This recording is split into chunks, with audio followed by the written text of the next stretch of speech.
نحمده ونصلي على رسوله الكريم. أعوذ بالله من الشيطان الرجيم. بسم الله الرحمن الرحيم.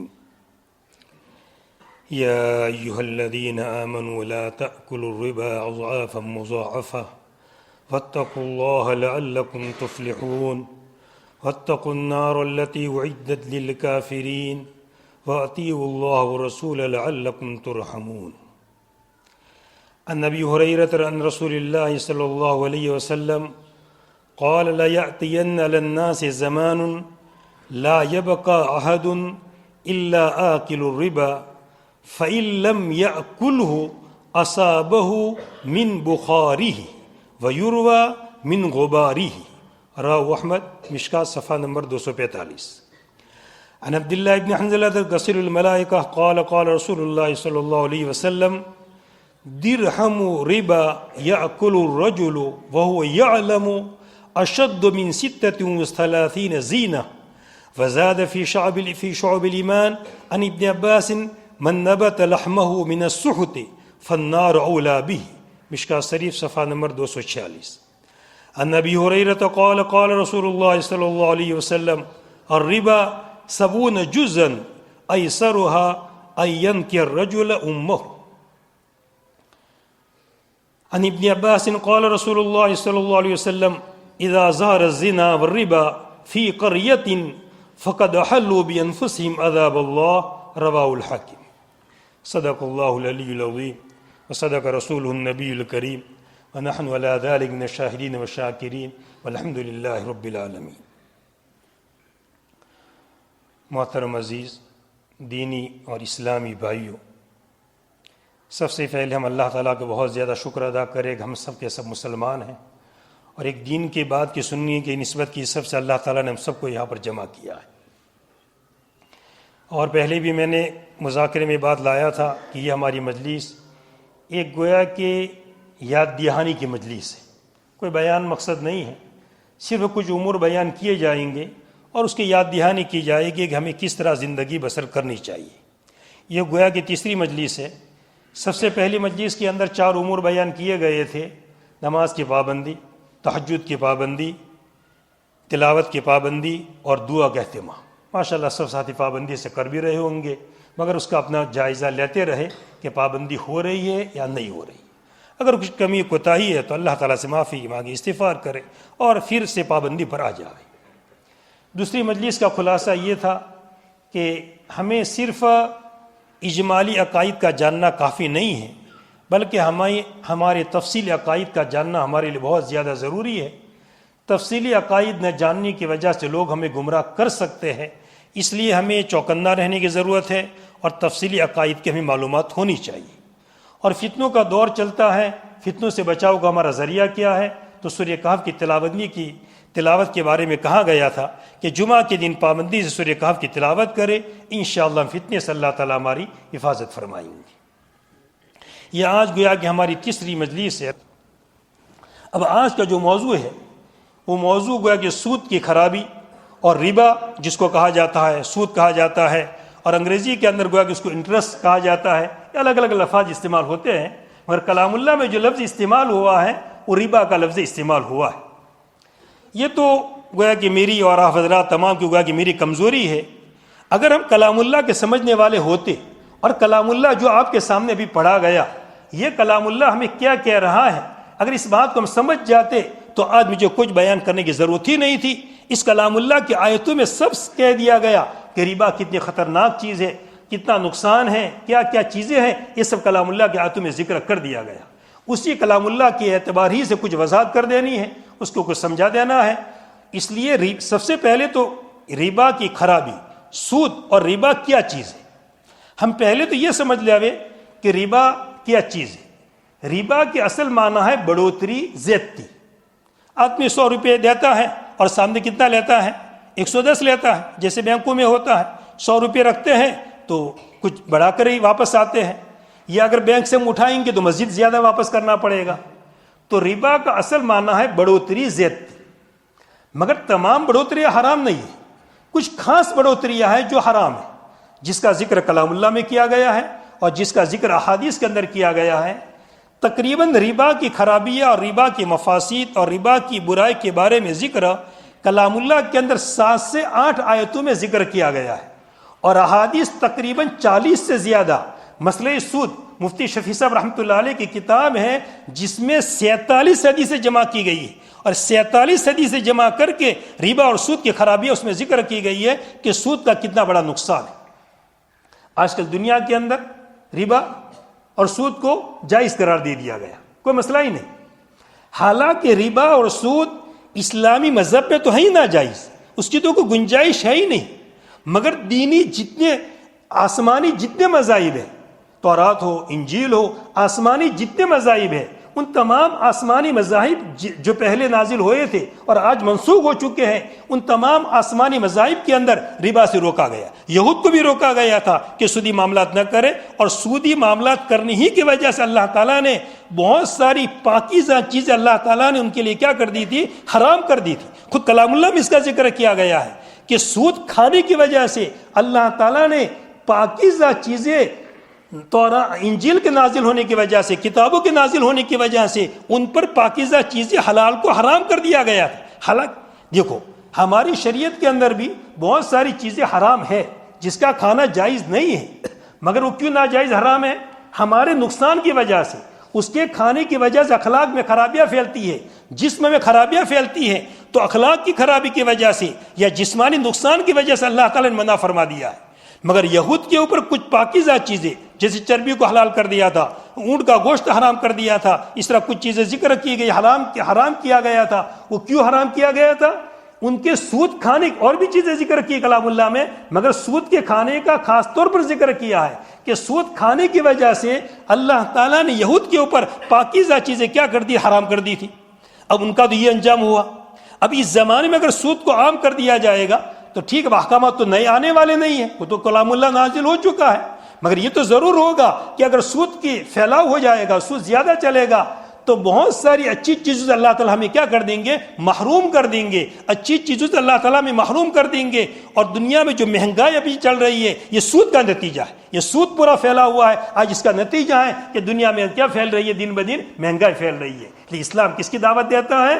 بیع و شراء کی، مزاربت کی دعوت دیتا ہے، ربا سے روکتا ہے، اور تمام اسلامی مذہب کے اندر بھی اور تمام آسمانی مذہب کے اندر بھی، بلکہ ہندو کی کتابوں کے اندر، ان کے جو کتابیں ہیں، میں نے خود کتاب کا مطالعہ کیا، اور ہندی کتابوں کے اندر بھی، ہندو کی جو کتابیں ہیں ان کی کتابوں کے اندر بھی سود کو ناجائز قرار دیا گیا ہے، اور بہت ہی غلط قرار دیا گیا ہے کہ سود کھانا بہت ہی ایک دم نچلے درجے کی چیز ہے، لوگوں کا خون چوسنا ہے۔ اس لیے یہ خالی اسلام میں منع ہے ایسا نہیں ہے، تمام آسمانی مذاہب میں منع ہے، حتیٰ کہ ہندو کی کتابوں کے اندر بھی لکھا ہوا ہے کہ سود کا لینا، یہ ربا، یہ سود، یہ بڑی خطرناک چیز ہے، یہ اتنی بڑی خطرناک چیز ہے، تو ہمیں اس سے کتنا بچنا چاہیے، ہمیں خود اس کا سمجھنا چاہیے۔ اب تو ربا کس کو کہتے ہیں؟ زیادتی کو کہتے ہیں، مگر ہر ربا، ہر زیادتی، بیع کے اندر بھی زیادتی ہے، ربا کے اندر بھی زیادتی۔ خود کلام اللہ میں ذکر کیا، مشرکین نے یہ تو کہا تھا کہ یہ کیسے؟ سود تو حرام اور بیع حلال، یہ کیسے؟ حالانکہ دونوں ایک جیسا ہے۔ سود میں کیا ہوتا ہے؟ آدمی 100 روپے دیتا ہے اور کتنے روپے واپس لیتا ہے؟ 110، تو 10 زیادہ لیے اس نے۔ بیع میں کیا ہوتا ہے؟ آدمی شاپی کے بازار میں سے چیز 10 روپے کی خرید کر کے لایا، 100 روپے کی چیز خرید کر کے لایا، اور اس بازار میں لا کر کتنے کے اندر بیچا؟ مجادر کے بازار کے اندر 100 روپے کی چیز خرید کر کے لایا، اور مجادر کے بازار میں 110 کے اندر بیچا اس نے، تو کتنے کمائے اس نے بھی 10 کمائے۔ وہ سود جو کرنے والا ہے 100 روپے دیے اور ریٹرن کتنے لیے؟ 110 لیے، اس نے بھی وہی کام کیا، 10 روپے زیادہ لیے۔ اور ایک جو بیع و شراء کرنے والا ہے، چھاپی کے بازار میں سے، پالنپور کے بازار میں سے، احمدآباد کے بازار میں سے 100 روپے کی چیز لایا اور مجادر کے بازار میں لا کر کتنے کے اندر بیچا؟ اس کو اندر 110 کے اندر، تو اس نے بھی کیا کمائے؟ 10 کمائے۔ مگر اللہ تعالیٰ کلام اللہ میں فرماتے ہیں کہ یہ ان لوگوں کی عقلیں ماری گئی ہیں کہ ان دونوں کو برابر قرار دیتے ہیں، حالانکہ دونوں کے اندر بہت بڑا فرق ہے۔ اور فرق اللہ تعالیٰ نے کیسے واضح کیا؟ اللہ تعالیٰ نے فرمایا کہ بیع کو اللہ تعالیٰ نے حلال قرار دیا ہے اور ربا کو کیا قرار دیا ہے؟ حرام۔ حل اللہ البیع وحرم الربا، کہ بیع کو حلال قرار دیا ہے اور ربا کو کیا قرار دیا ہے؟ حرام قرار دیا ہے۔ اب اس کا فرق ہم سمجھے کہ یہ جو فرق پڑا، 100 روپے ہم نے دیے اور ہم نے اس کے پاس ریٹرن کتنے لیے؟ 110 لیے، تو 100 کا بدلہ 100 ہو گیا اور 10 مزید کس چیز کا؟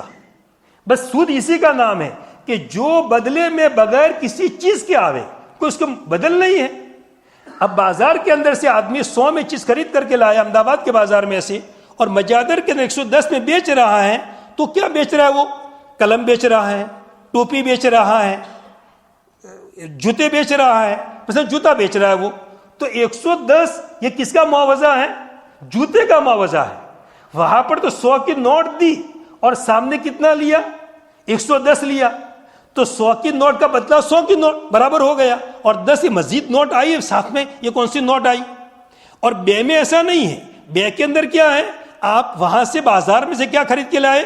جوتا خرید کے لائے، آپ نے وہاں پر جوتا 100 روپے کی نوٹ دی اور آپ نے جوتا ہاتھ میں لیا، اب وہ جوتا آپ نے مجادر کے بازار میں لا کر کے بیچا، تو آپ جوتا بیچ رہے ہیں اور جوتے کے بدلے میں کتنا؟ 110 لے رہے ہیں، اور اس کا آپ نے ویلیو گوا کے بڑھا دیا۔ اس بازار میں جوتے کا ویلیو کتنا تھا؟ 100 روپے کا ویلیو تھا، مجادر کے بازار میں آ کر اس جوتے کا ویلیو کتنا بن گیا؟ 110 بن گیا۔ تو 110 جو آپ لے رہے ہیں، یہ کس کا بدل لے رہے ہیں؟ اس جوتے کا بدل لے رہے ہیں، خامخواہ 10 روپے زائد کسی کے نہیں لیے جا رہے ہیں، یہ جوتے کے بدل میں لیا جا رہا ہے، تو اس کو بے کہا جاتا ہے۔ اس کو شریعت نے، اسلام نے کیا قرار دیا ہے؟ جائز قرار دیا ہے۔ اور وہ سود جو 100 کے بدلے میں 110 لیے جاوے، یہ کیا ہے؟ ناجائز، حرام ہے، سود ہے۔ ہمیں سود سے بچنا بہت زیادہ ضروری ہے، چاہے کسی لائن کا سود ہو۔ سود خود کلام اللہ میں فرمایا، اللہ تعالیٰ صدقات کو بڑھاتے ہیں اور سود کو کیا کرتے ہیں؟ مٹاتے ہیں۔ سود کو مٹانے کے لیے مجھے لمبی چوڑی تقریر نہیں کرنی ہے، آپ جتنے بھی یہاں پر بیٹھے ہیں، ایک برادری سے تعلق ہے، میرا بھی آپ کی برادری سے تعلق ہے۔ ہمارے بوڑھے جو گویا کہ آج سے تقریباً سمجھیے 50 سال پہلے چلے جائیے، کچھ بوڑھے زندہ بھی ہوں گے، کس کے پاس سے قرضہ لیتے تھے؟ سودی کاروبار بندیوں کے پاس سے لیتے تھے، ہوتا تھا کہ نہیں ہوتا تھا؟ سب بوڑھے جانتے ہوں گے، پوچھ لیجیے بوڑھوں سے۔ اب وہ بندیے دکھتے آج کہیں ہیں؟ آج وجود ان کا کہیں دکھ رہے ہیں؟ وہ قرضہ دینے والے اور سود لینے والے مٹ چکے نہیں مٹ چکے؟ یہ واضح دلیل ہے، یہ مٹ چکے، ابھی تو 40-50 سال ہوئے ہیں، زیادہ لمبا زمانہ نہیں گزرا ہے، مٹ چکا ہے۔ ابھی میں نے کتاب میں ابھی پڑھا، مطالعہ کیا، اگر سود کی کوئی کاروبار کرے گا آدمی تو پہلی پشت چلے گا، دوسری پشت چلے گا، اور تیسری پشت حرکت اتنے ہے، تیسری زیادہ تو اولن تو پہلی دوسری میں ختم ہو جائے گا، مگر اگر کوئی بہت چلا تو زیادہ کب تک چلے گا؟ وہ تیسری پشت تک چلے گا، اور تیسری پشت آتے آتے اس کا ملیہ میٹ ہو جائے گا۔ کلام اللہ میں اللہ تعالیٰ نے نصی قطعی سے کہہ دیا کہ صدقات کو ہم بڑھاتے ہیں اور سود کو ہم کیا کرتے ہیں؟ مٹاتے ہیں۔ یہ ہمارے سامنے واضح مثال ہے کہ بندیے کہا گئے، سب ختم ہو گئے، کوئی بھی نہیں رہا اس کی تاریخ کے اندر گویا کہ۔ تو آج اگر ہم سود کا معاملات کرنے والے ہو جائیں گے، یہ کاروبار کرنے والے ہو جائیں گے، تو یہ گویا کہ وہ مصیبت جو ان پر آئی ہے، وہ حالات ہم پر بھی آنے والے ہیں، ہم اس سے بچنے والے نہیں۔ اس لیے اپنے آپ کو سود سے بہت زیادہ بچانا ضروری۔ کلام اللہ کی آیت کے اندر ایک تو یہ جو مثال اندر ذکر، ابھی جو آیت تلاوت کی گئی اس میں جو ذکر کیا گیا ہے کہ سود کھانے والا یا اکلون الربا، جو سود کھاتے ہیں، یہ جب قبر سے اٹھیں گے تو کیسے اٹھیں گے؟ ایسے اٹھیں گے کہ شیطان نے ان کو کھپتے بنا دیا ہو، شیطان نے ان کو چمٹ لیا ہو، لپٹ لیا ہو۔ جس کو آصف کا اثر ہو جاتا ہے، شیطان کا اثر ہو جاتا ہے، وہ کیسا ہوتا ہے؟ کچھ بانی نہیں، پاگل جیسا ہو جاتا ہے۔ تو یہ لوگ قبروں سے ایسے اٹھیں گے کو گویا کہ آصف کا اثر ہو چکا ہے، شیطان کا اثر ہو چکا ہے۔ یہ کلام اللہ میں سخت وعید ذکر کی گئی ہے۔ ان لوگوں نے بے کو اور سود کو برابر کر دیا، کیا جیسے کاروبار کیا جاتا ہے ایسے سودی معاملہ کیا جاتا ہے؟ فرق نہیں کیا ان لوگوں نے، ان کی عقلیں ماری گئی تھی، اس لیے ان کو یہ عذاب دیا گیا کہ جب قبر سے اٹھیں گے تو ان کی عقلیں کیا ہو جائے گی؟ ماری جائے گی، اور ایسے اٹھیں گے گویا کہ کسی شیطان نے لپٹ کر کے ان کو کیا کر دیا ہو؟ آصف زدہ بنا دیا ہو، ایسے اٹھیں گے۔ پھر اسی جو ابھی آیت تلاوت کی گئی اس کے اندر ایک چیز یہ بھی ذکر کی گئی ہے کہ یہ لوگ جو سود کھانے والے ہیں، اصحاب النار، یہ کون سے لوگ ہیں؟ جہنم والے ہیں، ہم فیہا خالدون، اس کے اندر کیا رہیں گے؟ وہ ہمیشہ رہیں گے۔ کچھ چیزیں کلام اللہ میں وعید بہت سختی کے ساتھ بیان کی گئی ہے، حالانکہ اصل مسئلہ تو جو ہے شرک ایسا سنگین گناہ ہے کہ اس کی معافی بالکل نہیں ہے۔ شرک کا کہنا جتنے بھی گناہ ہیں یہ سب کے سب اللہ تعالیٰ چاہے تو بغیر توبہ بھی معاف کر سکتے ہیں، اور توبہ کے ساتھ بھی معاف ہونا بھی، توبہ سے تو شرک بھی معاف ہو جاتا ہے، پھر بڑے گناہ کیوں معاف نہیں ہوں گے؟ وہ تو یقیناً معاف ہو جائیں گے۔ مگر یہاں پر جب اللہ تعالیٰ نے ذکر کیا سود کی برائی بیان کرنے کے لیے تو کیا فرمایا؟ یہ جہنم والے ہیں اور اس میں کیا رہیں گے ہمیشہ۔ یا کوئی تعین نہیں کی گئی کہ ان کو نکالا جائے گا۔ اصحاب النار، جہنم والے ہیں۔ اصحاب کس کی جمع ہے؟ صاحب، صحابہ کا معنی کیا؟ ساتھی. تو جیسے میں ان کا ساتھی ہوں تو ساتھی کا کیا مطلب؟ میں ان کے ساتھ، یہ میرے ساتھ. ساتھی اسی کو تو کہا جائے گا. میں ان کے ساتھ رہوں اور یہ میرے ساتھ نہ رہے تو دوستی رہے گی؟ وہ یہ صحبت رہے گی؟ یہ صحبت کا مطلب یہ ہوتا ہے میں ان کے ساتھ اور یہ میرے ساتھ. صاحب اسی کو کہتے ہیں. تو اصحاب النار یہ جہنم والے ہیں، یہ جہنم کے ساتھی اور جہنم ان کا ساتھی. یہ جہنم کے ساتھی اور جہنم ان کا ساتھی. ان کو جہنم سے نکالا نہیں جائے گا، ہمیشہ کہاں پڑے رہیں گے؟ وہ جہنم کے اندر پڑے رہیں گے. کتنی بڑی سخت وعید بیان کی گئی. اور ابھی جو میں نے آیت تلاوت کی اس پر ذرا غور کیجئے، اس آیت میں کتنی سخت وعید بیان کی گئی ہے. جی امام ابو حنیفہ رحمۃ اللہ علیہ فرماتے ہیں، یہ آیت جو ابھی میں نے پڑھی آپ کے سامنے، میں نے جس کی تلاوت کی ہے، امام ابو حنیفہ رحمۃ اللہ علیہ فرماتے ہیں کہ بڑی سخت وعید اگر ذکر کی گئی ہے تو اس آیت میں بڑی وعید سخت ذکر کی گئی. اللہ تعالیٰ کیا فرماتے ہیں؟ یا ایھا الذین آمنوا، اے ایمان والو، اے مجھے ماننے والو، لا تاکلوا الربا اضعافا مضاعفا، ربا کو، سود کو بڑا چڑھا کر کے نہ کھاؤ. واتقوا اللہ، اور اللہ تعالیٰ سے ڈرو تاکہ تم کامیاب ہو جاؤ. واتقوا النار التی اعدت للکافرین، اور ڈرو اس آگ سے جو آگ کے تیار کی گئی ہے کافرین کے لیے. اور ڈرو اس آگ سے. آگے ذکر کس کا کیا گیا؟ سود خوروں کا، سود کھانے والوں کا ذکر کیا گیا کہ سود نہ کھاؤ، بچو اس سے. اور پھر آگے وعید کیا اللہ تعالیٰ فرماتے ہیں؟ ڈرو اس آگ سے جو آگ کس کے لیے تیار کی گئی ہے؟ کافرین کے لیے تیار کی گئی ہے. جہنم کے طبقات الگ الگ ہیں. کچھ جہنم کا حصہ وہ بھی ہے کہ جس میں مومنین بھی جائیں گے، گنہگار جائیں گے، مگر وہ کس کے لیے جائیں گے؟ تطہیر کے لیے جائیں گے، پاک صاف ہونے کے لیے جائیں گے. اور کافرین کو جہنم میں ڈالا جائے گا کس کے لیے؟ تعذیب کے لیے، عذاب دینے کے لیے. اب دیکھیے اللہ تعالیٰ سود خوروں کے بارے میں کیا فرماتے ہیں؟ واتقوا النار التی، اور ڈرو اس آگ سے جو کہ تیار کی گئی ہے کس کے لیے؟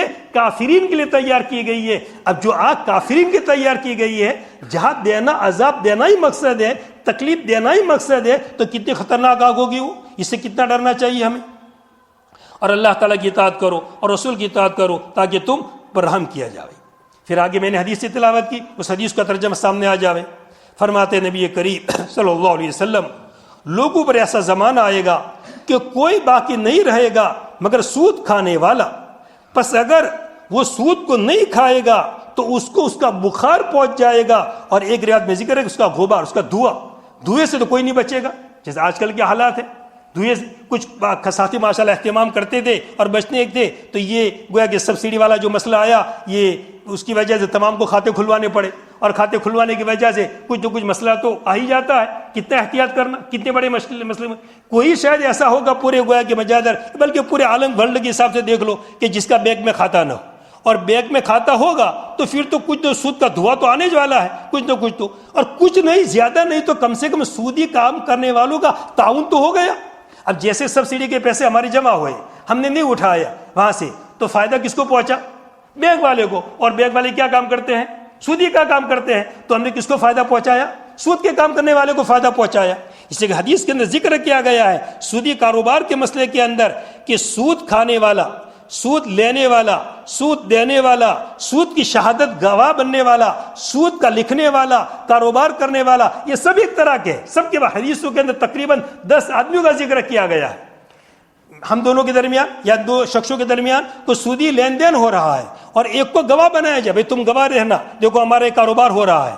اب اس شاہد کا، گواہ کا کوئی لینا دینا نہیں ہے، وہ تو نہیں، وہ سود کھائے گا بھی نہیں کہ سود دے گا بھی نہیں، مگر اس پر گواہ بنایا جا رہا ہے. جیسے بینک کے اندر گویا کہ کوئی سودی لون اٹھا رہا ہے اور ہم کو ساکشی بنا رہا ہے اور ہم شاہد بنے وہاں پر، دستخط کیے ہم نے جا کر کے کہ بھی ایسے آدمی کو میں پہچانتا ہوں، میں اس کا ضامین ہوں، یہ آدمی کو کہ پیسے کیا کرے گا؟ ریٹرن کرے گا. ہم نے دستخط کر دیے، ہم شاہد میں ضامین بنے، گویا کہ ہم نے کچھ نہیں کیا مگر دستخط کرنے کی وجہ سے سود کھانے والے بن گئے.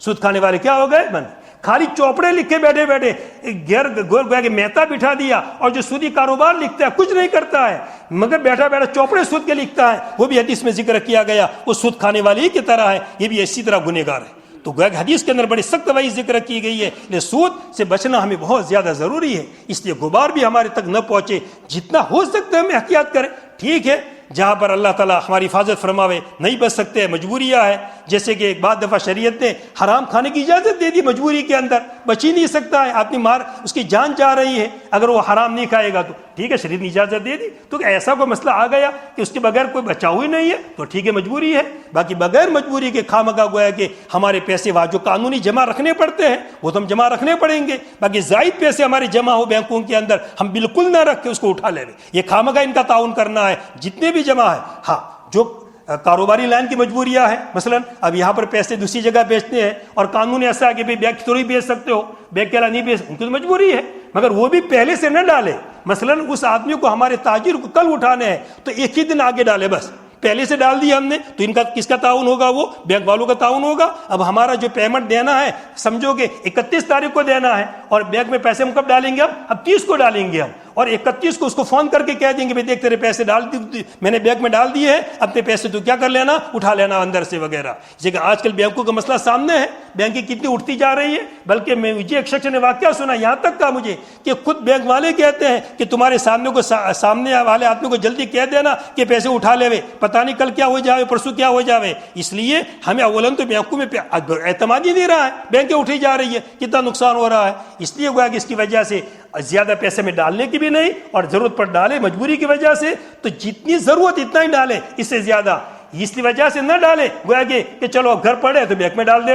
ہاں حفاظت کی تکلیف ہے، گھر میں چوریاں کا خطرہ رہتا ہے، ہمارے پاس حالات برابر نہیں ہے، ایسا کوئی مسئلہ مجبوری ہے کہ آدمی پیسوں کی حفاظت نہیں کر سکتا ہے، وہ مسئلہ الگ ہے. باقی گھر پر تجوری ہے، حفاظت کے ذرائع موجود ہیں، کوئی تکلیف نہیں ہے، تو خامخواہ چلو بھائی گھر پڑے ہیں تو بینک میں پڑے رکھو، چلو کیا حرج، تھوڑا سود ہی تو آنے والا ہے، کیا نقصان ہونے والا ہے؟ نہیں، بہت بڑا سود. تو ہم لے کہ نہ لے، مگر سودی کام کرنے والے ہم نے کیا کر دیا، تعاون کر لیا. ہم نے یہ سودی کام کرتے ہیں کہ بینک کا آمدنی صرف بیاج ہے. میں نے خود بینک کے مینیجر سے پوچھا، ابھی جب حالات بنے نوٹ بندی کے، تو ایک مینیجر وہاں مدرسے کو بلایا تھا، آیا تھا وہ، تو میں نے اس سے پوچھا، میں نے کہ تمہاری آمدنی کے ذرائع سود کے علاوہ کچھ ہیں تمہارے پاس کہ تم کہیں کاروبار میں پیسے روکتے ہو کچھ؟ کہ نہیں، سود کے علاوہ ہمارا کوئی آمدنی نہیں ہے. پورا پیسہ جو عملے کو نوٹ جو ان کی دی جائے گی، ان کی جو محنتانہ دیا جائے گا، جو ان کی اجرت دی جائے گی، یہ سب کس میں سے جائے گا؟ سود ہی میں سے جائے گا. کوئی ہمارا کاروبار اس کے علاوہ نہیں رہتا ہے. تو پورا اس سود میں تعاون کرنا ہے. اس لیے ہمیں اپنے آپ کو بینکوں سے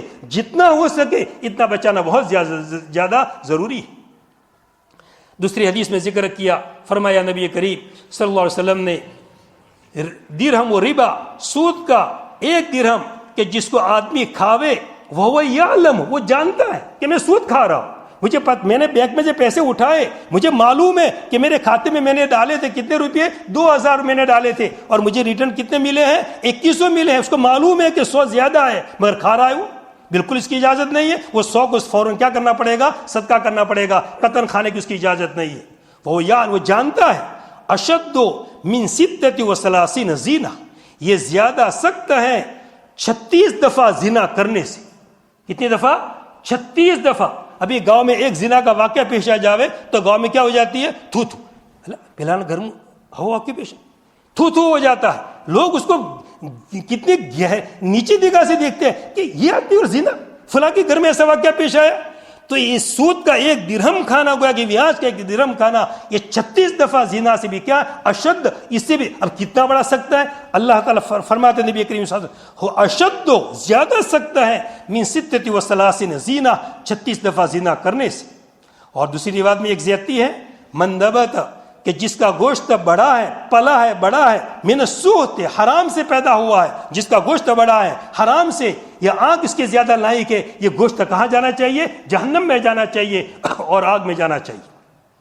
دوسری حدیث میں ہے، فرماتے نبی کریم صلی اللہ علیہ وسلم کہ سود کے 70 اجزاء ہیں، اور سب سے آسان اس کا جزو یہ ہے کہ آدمی اپنی ماں کے ساتھ زنا کرے. آدمی اپنی ماں کے ساتھ کیا کرے؟ زنا کرے. اب ماں کے ساتھ زنا کوئی سوچ سکتا ہے؟ حدیث میں ذکر کیا گیا کہ یہ گویا کہ سود کے 70 اجزاء ہیں اور 70 حصے ہیں، اور آسان اس کا حصہ یہ ہے کہ اپنی ماں کے ساتھ کیا کرے؟ زنا کرے. کتنا بڑا سخت گویا کہ مسئلہ ہے. اس لیے ہم نے اپنے آپ کو سود سے کتنا بڑا سخت بچانے کی ضرورت ہے. دوسری حدیث میں ذکر کیا گیا، فرمایا نبی کریم صلی اللہ علیہ وسلم نے، جب زنا عام ہو جاتا ہے اور سود عام ہو جاتا ہے، فی قریۃ، کسی دیہات میں، کسی گاؤں کے اندر، تو انہوں نے اپنے آپ پر اللہ کے عذاب کو اتار دیا. فقد حلوا، انہوں نے اپنے آپ پر اللہ کے عذاب کو کیا کر دیا ہے؟ اتار دیا ہے۔ اب یہ حدیث سب ہمارے سامنے ہے، ہم ان حدیثوں کو گویا کہ سمجھ سکتے ہیں، پڑھ سکتے ہیں۔ مسئلہ سود مستقل کتاب ہے، ابھی کتنی گویا کہ سخت وعیدیں ہیں، اس لیے ہمیں سود سے بچنے کی کتنی ساری ضرورت ہے۔ اچھا، عقلاً بھی سود بہت بڑی خراب چیز ہے۔ اس کو ایک مثال سے آپ سمجھیں، اگر سود کی شریعت میں اجازت ہو اور سود کی اجازت نہ ہو، اسلام میں سود کی اجازت نہیں ہے، بالکل سود قطعاً حرام ہے، ربا کا معاملہ ہو ہی نہیں سکتا ہے۔ اب آدمی بالفرض مان لو تھوڑی دیر کے لیے سودی کاروبار حلال ہو، اب میرے پاس 1 کروڑ روپے پڑے ہیں اور سود جائز ہے، تھوڑی دیر کے لیے مان لیا ہم نے، تو میں 1 کروڑ کیا کروں گا؟ سیدھا سود پر دے دوں گا لوگوں کو، گھر بیٹھے بیٹھے آمدنی آئے گی، کسی کو 2 لاکھ دے دوں گا، کسی کو 3 لاکھ دے دوں گا، اور گھر بیٹھے بیٹھے میں کچھ کام کروں گا؟ تھوڑا بھی کام کروں گا، کیونکہ آمدنی آ رہی ہے میری گھر بیٹھے بیٹھے۔ تو یہ سود کا یہ نتیجہ نکلے گا کہ آدمی گھر بیٹھنے والا بن جائے گا اور وہ گویا کہ کام کرنے والا نہیں رہے گا۔ اب شریعت نے کیا کیا؟ سود کو حرام کر دیا۔ اسلام میں سود حرام ہے، بالکل ناجائز ہے، سود نہ لے سکتے ہیں، نہ دے سکتے ہیں، کچھ کر نہیں سکتے ہیں۔ اب میرے پاس 1 کروڑ روپے ہے، 1 لاکھ روپے ہیں، اب میں کیا کروں گا؟ سود تو جائز نہیں ہے، سودی کاروبار کرنا حرام ہے۔ اب میں 1 کروڑ کی کیا کروں گا؟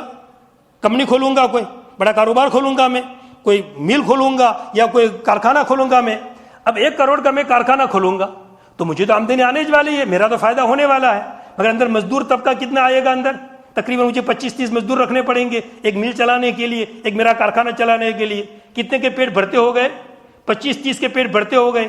میں مال تیار کروں گا، مال پورے ملک میں سپلائی کروں گا، کتنے لوگ میرے مال سے فائدہ اٹھائیں گے؟ وہ لوگ بھی کمائیں گے، میں بھی کماؤں گا، اور 25-30 کا مزید میرے گویا کہ تنخواہ سے، ان کی تنخواہوں سے ان کا پیٹ کیا ہوگا؟ پلے گا۔ اور اگر سود کی اجازت ہو تو 1 کا پیٹ پلے گا اور باقی کے۔ یہ سود گویا کہ خون کے چوسنے کا ذریعہ ہے۔ سود ایسی چیز ہے جو مال کو ایک جگہ جمع کر دیتا ہے۔ یا آج کل جو مہنگائی بڑھتی جاتی ہے اور یہ جو بڑے بڑے کاروباری ہیں، سود میں کیا چیز ہے؟ مالدار بنتا جاتا ہے اور غریب بنتا چلا جاتا ہے۔ شریعت نے اس کی اجازت نہیں دی ہے۔ شریعت نے کس کی اجازت دی؟ مزاربت کی اجازت دی۔ تمہیں کرنا ہے تو کیا کرو؟ مزاربت۔ اب مزاربت کے اندر اور سود کے اندر کتنا بڑا فرق ہے؟ دیکھو، سود میں مثلا 1 لاکھ روپے ہے، اب سودی کاروبار کرے گا تو وہ تو سیدھا ٹکا بری طے کر دے گا اور اتنے ٹکا پر میں دوں گا۔ اور مزاربت میں کیا ہوتا ہے؟ 1 لاکھ روپے میں نے دیے کسی کو، بھی کاروبار کرو، جو بھی نفع ہوگا 50% تمہارا اور 50% میرا، برابر۔ اب میں بھی دعا کروں گا کہ کاروبار اچھا چلے اور وہ بھی دعا کرے گا کہ کاروبار کیسا چلے، دونوں دعا کریں گے؟ نہیں کریں گے۔ اور میں نے یہ پیسے دیے تو میں تو دعا کروں گا کہ اس کا کاروبار ٹھیک چلے، وہ دعا کرے گا؟ وہ تو کیا مر جاوے جلدی پار آوے تاکہ محنت نہ پڑے۔ کتنا فرق پڑ گیا؟ یا دونوں دعا کر رہا ہے، وہ بھی دعا کرے کاروبار اچھا چلے تاکہ مجھے 50% ملے، میں بھی دعا کروں گا اچھی تاکہ مجھے بھی 50% ملے۔ اور سود کھانے والا وہ تو چاہے گا کہ مرد جاوے جلدی اور میں خالی سوچوں گا کہ اس کا کاروبار چلتا رہے تاکہ گھر بیٹھے بیٹھے مجھے ویاس کیا ہوتا ہے؟ آتا رہے گا۔ تو کتنا بڑا فرق ہے۔ تو مزاربت میں یہ فائدہ ہوتا ہے کہ جتنے بھی اس کے اندر لگ جاتے ہیں سب کی دعائیں لگ جاتی ہے، سب دعا کرنے میں کہ کاروبار اچھا چلے تاکہ فائدہ ہو۔ اور سود میں کیا ہوتا ہے؟ کوئی دعا نہیں کرتا ہے، سب نقصان ہی نقصان ہوتا ہے۔ آج کل اگر بینک کا دیوالیہ نکل جاتا ہے، بینک کا کوئی اٹھ جاتی ہے تو کسی کے زبان سے کلمہ سنا کہ افسوس ہو گیا، اچھا ہوا، سب کیا کہتے ہیں؟ اور زیادہ اٹھے، یہ کہتے ہیں سب۔ کبھی کسی کے اندر کوئی لفظ سنا، ہاں جس کے پیسے پڑے ہوں گے اس کا افسوس ہوگا، وہ الگ مسئلہ ہے، باقی کبھی دعا یا جملہ نہیں نکلے گا۔ اور اگر کاروباری آدمی ہے، مزاربت کا معاملہ ہے اور کسی کو کھوٹ آ گئی، نقصان آ گیا، تو فوراً بیچارے کاروبار کیا نقصان آ گیا، ایسا نہیں ہونا چاہیے، بیچارے کی مدد کرو، کچھ تعاون کرو اس کا تاکہ اس کا کاروبار کیا ہو جائے؟ اٹھ جائے۔ کتنے لوگ تو یہ میں فلاں کی جگہ سے فلاں دکان سے بھی چیز خریدنا، اس کی دکان اٹھ جاوے وغیرہ، ایسے سوچتے ہیں لوگ آدمی۔ یہ کیوں سوچتے ہیں؟ یہ دعائیہ چیزیں، اس لیے کاروبار میں فائدہ ہے، مزاربت میں فائدہ ہے۔ وہاں اب دونوں 50% لیں گے، وہاں تو طے ہو گیا، اور یہاں پر کیا ہوا؟ 50% اس کو بھی ملے گا۔ اب کاروبار بہت چلے گا تو دونوں بھی فائدے میں، اور اگر کم بھی چلا تو نقصان ہوا بھی تو نقصان کس کا ہوگا؟ دونوں کا ہوگا۔ مگر شریعت نے قانون بتا دیا، اگر اتنا سارا نقصان آیا کہ راس المال اور مڑی میں اگر نقصان آ گیا تو کون کھڑا رہے گا؟ پھر خالی مڑی والا کھڑا رہے گا۔ اب یہ جو محنت کرنے والا کھڑا نہیں رہے گا، اس کی محنت گئی اور اس کے کیا گئے؟ پیسے گئے، دونوں برابر ہو گئے۔ ایک مالدار بنا اور ایک غریب بنا، ایسا ہوا، دونوں کا نقصان ہوا، باقی یہ کہ ایک کا نقصان نہیں۔ اور سود میں پورا کا پورا ایک کا نقصان اور ایک کا کیا ہوتا ہے؟ فائدہ۔ اس لیے ہمیں سود سے بہت زیادہ بچنے کی کیا ہے؟ ضرورت ہے۔ اچھا اس میں لکھا ہے پھر جو بینک سے سود نکلتا ہے اس کو کیا کرے. ہاں اس کا بھی مستقل مسئلہ لکھا ہے. دیکھو سود جو ہے اصل قانون شریعت کا یہ ہے سود یہ مال حرام ہے. یہ سود کا پیسہ ہمارے پاس رکھنا جائز ہی نہیں ہے. اصل مالک کو واپس کرو. اگر جیسے ہم کسی پرائیویٹ کسی آدمی کے پاس سے ہم نے گویا کہ ایسا سودی کاروبار کیا ہے اور سودی معاملہ کیا ہے تو سود اس کو ریٹرن کرنا پڑے گا. ہمیں سود لینے کی قطعاً اجازت نہیں.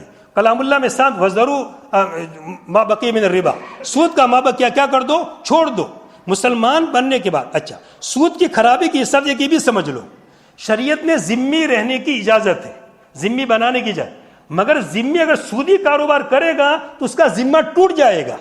یہ شریعت کا قانون ہے. ذمی آدمی ہے کافر آدمی ہے جو ذمی بندر رہ رہا اسلام کے اندر مگر وہ کیا کرے گا سودی کاروبار کرے گا اس کا ذمہ خود حدیث میں ذکر کیا گیا. جب اہل نجران سے آپ نے معاہدہ کیا تو آپ نے صاحب لکھ دیا اہل نجران کو اگر تم سودی کاروبار کرو گے ہمارا معاہدہ ٹوٹ جائے گا. تو کہا کہ ذمی لوگ بھی ہمارے ملک میں رہتے ہوئے سودی کاروبار نہ کریں. یہ ملک کو نقصان پہنچانے والی چیز ہے. اب دنیا میں جتنا نقصان ہو رہا ہے یہ سب اسی وجہ سے. تو سود اصل تو یہ ہے کہ جس کا اس کو ریٹرن کرو.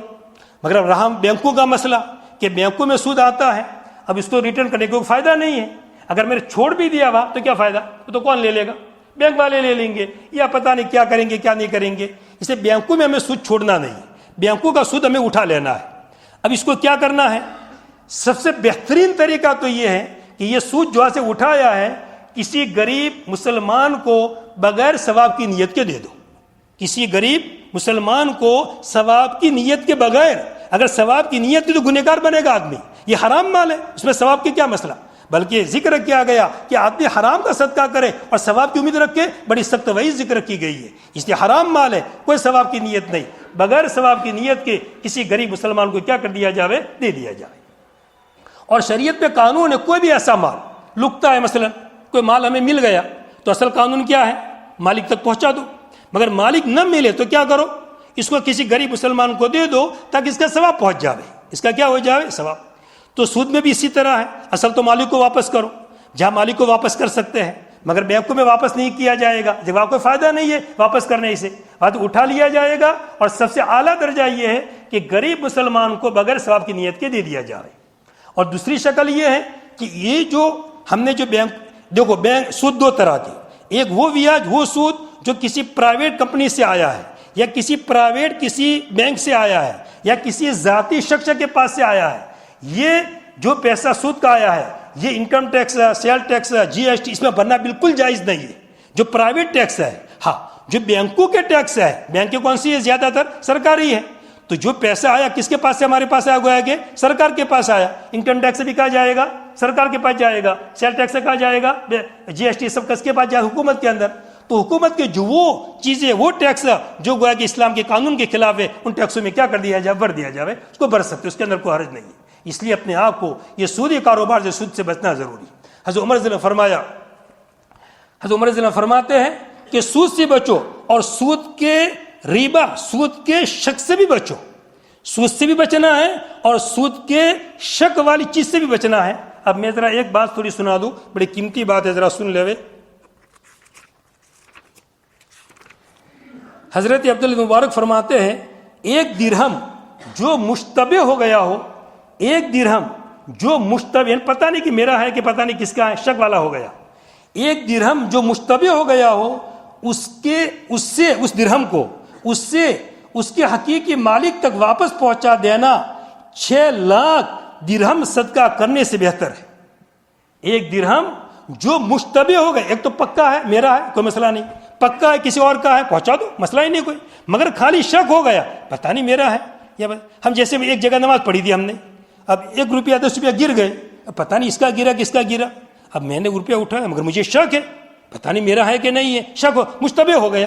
تو ایسا مشتبہ روپیہ اس سے اس کے حقیقی مالک تک واپس پہنچا دینا 6 لاکھ درہم صدقہ کرنے سے بھی کیا ہے بہتر ہے. اس لیے اپنے آپ کو ہوگا کہ سود یہ جو پیسہ ہے یہ بڑا خطرناک ہے اس سے اپنے آپ کو بچانا بہت زیادہ کیا ہے ضروری. سود کی خرابی کے حساب سے جو میں نے عقلی اعتبار سے سمجھا دیا اور کلام اللہ کے آیت کے اعتبار سے اب سود کا جو نقصان پورے ملک اور پوری دنیا میں ہم دیکھ رہے ہیں یہ ہمارے سامنے ہے. ایک تو میں نے یہ بھی کہا سود کی خرابی کے حساب سے اچھا میں بات بتا رہا تھا وہ عمر رضی اللہ عنہ کی بات کے سود سے بھی بچو اور سود کے شک والی چیز سے بھی بچو. اب میں شک والی بات کو سمجھانا چاہتا ہوں. ایک ہے سود پکا اور ایک ہے شک والا. پکا کیسا اور شک والا کیسا؟ مولانا میرے پاس آئے اور کیا کہا کہ کاروبار کرنا ہے, ایک دکان کھولنی ہے, اب مجھے 1 لاکھ روپئے دو اور میں آپ کو ماہانہ 100 روپئے دے دوں گا نفع. میں آپ کو کیا کروں گا؟ میں کاروبار کروں گا, نفع کروں گا, ہوٹل چلاؤں گا اور آپ کو 1 لاکھ کے بدلے میں ماہانہ 100,000 جو بھی طے ہو ماہانہ آپ کو 1000 روپئے دے دوں گا. اس کو کیا کہیں گے؟ پکا سود. اس کو کیا کہیں گے؟ پکا سود. یہ سود ناجائز حرام. دوسری چیز, بات تو یہ ہوئی کہ بھئی میں نے 1 لاکھ کا حصہ رکھا اور باقاعدہ حساب کیا جائے گا اور حساب کر کے تم کو نفع دیا جائے گا جو بھی پرسنٹ طے ہوا, 5%, 10%. مگر وہ آدمی زبانی تو بات اس طرح کرتا ہے کہ میں آپ کو 5% دوں گا, حساب کر کے دوں گا. مگر ہم نے دیکھا 1 لاکھ روپئے وہاں روکے. اب کیا ہوتا ہے, مہینے کے بعد حساب آیا تو کتنا حساب آیا؟ 500 روپئے نفع آیا. چٹھی بھیج دی حساب کی اور 500 روپئے بھیج دیے. ٹھیک ہے, ہم نے رکھ لی. دوسرا مہینہ پورا ہوا, پھر حساب کی چٹھی بھیجی اور 510 کا حساب کر کے بھیج دیا, 510 آ گئے.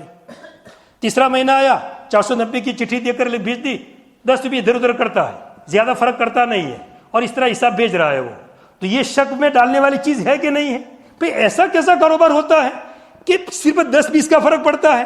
کتنے کاروبار ایسے ہوتے ہیں کہ مہینے میں بہت تیز چلتے ہیں تو نفع وہاں زیادہ آنا چاہیے, اور کبھی کاروبار ٹھپ ہو جاتے ہیں, بہت نیچے چلتا ہے تو وہاں حساب کیا آنا چاہیے؟ نیچے آنا چاہیے. تو خالی 10-20 کا فرق پڑتا ہے. تو یہ چاہے زبانی یوں کہہ رہا ہے کہ میں حساب کر کے دے رہا ہوں, یہ کچھ اس کے چوپڑے چیک کرو. اگر پکے آدمی ہو آپ, صحیح آدمی, کوئی چیک نہیں کرے گا, اس لیے کہ اس کو پتا ہے کہ چیک کرنے جاؤں گا تو کچھ چوپڑے تو ہے ہی نہیں اس کے بعد, اور میرا نفع آنا کیا ہو جائے گا؟ بند ہو جائے گا. تو یہ شک والی چیز گویا گی. تو ایسے کاروبار سے بچے جہاں پر ہمیں پکا یقین نہیں ہے. ہمیں اگر کاروبار میں حصہ رکھنا ہے, تحقیق کرے. آپ ہوٹل کہاں کھولیں گے, کس جگہ کھولیں گے, اس کا مینیجر کون رہے گا, ہم اس کا حساب آ کر چیک کریں گے. پوری ذمہ داری. حصہ نہ رکھے نہیں رکھنے کا کوئی فکر نہیں ہے, مگر 1 روپیہ حرام کا اگر ہمارے پیٹ میں چلا گیا تو یہ زہر ہے. 1 روپیہ حرام کا پیٹ میں چلا جائے گا, یہ زہر ہے, نقصان کر کے رہے گا. ہم نے حصہ نہیں رکھا کوئی مسئلہ نہیں. اس لیے ہم پوری تحقیق کریں. آپ ہوٹل کھولیں گے, جیسے خود میرا ایک مسئلہ تھا, ابھی گویا کہ 2 بھائی تھے, ملتریم صاحب بھائی, ایک جگہ حصہ رکھنا تھا, ارادہ تھا, کچھ زمین بمین بیچی تھی, کچھ پیسے آئے تھے, تو یہی مزاج تھا بھائی کا, تو مجھ سے بھی زیادہ مزاج سکتا تھا تحقیق کرنے کا. تو اس آدمی سے تحقیق کی, میں کہ تم نفع اتنا سارا دیتے ہو, یہ کیسے؟ بات سمجھ میں نہیں آتی ہے, نفع تمہارا بہت زیادہ تقسیم ہو رہا ہے. تو اس نے کہا کہ میں 80% راس المال والوں کو دیتا ہوں اور 20% میں لیتا ہوں خالی. میں کہا بات تو ٹھیک ہے, بہت کم لیتا ہے نفع, اس سے زیادہ جاتا ہے. مگر بھائی کو پھر بھی اطمینان نہیں ہوا. میں تو زیادہ نہیں پڑا بھائی, بھائی تو مستقل بمبئی کا سفر کیا, اس کے گڈاؤن جا کر دیکھے کہ تمہارا مال کہاں رہتا ہے, گڈاؤن میں کہاں پر, تو مال بھی بتایا اس نے مال. پھر اس پر اطمینان ہوا بھائی کو کہ ذرا ٹھیک ہے چلو رکھا. مگر پھر وہی مسئلہ حساب والا, وہی ذرا بس 20-50 کا فرق پڑے. میں نے بھائی کو کہا بھائی یہ تو ایسا کیسا چلتا ہے, خالی 20-50 کا فرق پڑتا ہے, یہ تو کچھ سمجھ میں نہیں آتا بھائی. میں نے کہا سوچو ذرا کیا کرنا ہے. تو بھائی نے کہا بھائی وہ تو کہتے ہیں ایسا. میں کہتے ہیں مگر ہم کو تو شک میں ڈالنے والی چیز ہے. مگر خیر اللہ کی وجہ وہ پیسے تو ہمارے تو ریٹرن آ گئے, مگر ہم نے تو وہ صدقہ ریٹرن کر, وہ جو پیسے نفع آیا تھا ہم نے تو ریٹرن, دل گوارا نہیں کیا, ہم نے ریٹرن کر دیا. میں نے کہا مالک تو تھا نہیں, وہ تو چلا گیا تھا, باقی اس کے وارثین کو ہم نے پہنچا دیا ایک آدمی کے ذریعے سے. میں نے کہا پہنچا دو, یہ پیسہ ہمیں نہیں چاہیے. اس لیے ہماری ذمہ داری ہے پوری تحقیق کرنا, بغیر تحقیق کے کہیں ہمارا پیسہ نہ روکے. یہ شک والی چیز ہے. اگر ادھر ادھر نفع برابر نہیں آ رہا ہے اور حساب کلیئر نہیں آ رہا ہے, پورا حساب کلیئر, جمع کتنا, ادھار کیا کیا پورا حساب, اس طرح پوری چٹھی آنی چاہیے. خالی تمہاری اتنا نفع, یہ کیسے؟ یہ بالکل ٹھیک نہیں سمجھ میں آتا ہے. اس لیے ہمیں سود سے بھی بچنا ہے اور سود میں شک میں ڈالنے والی چیز کیا کرنا ہے, بچنا ہے. اللہ تعالیٰ مجھے بھی توفیق نصیب فرماوے اور سب کو توفیق نصیب فرماوے.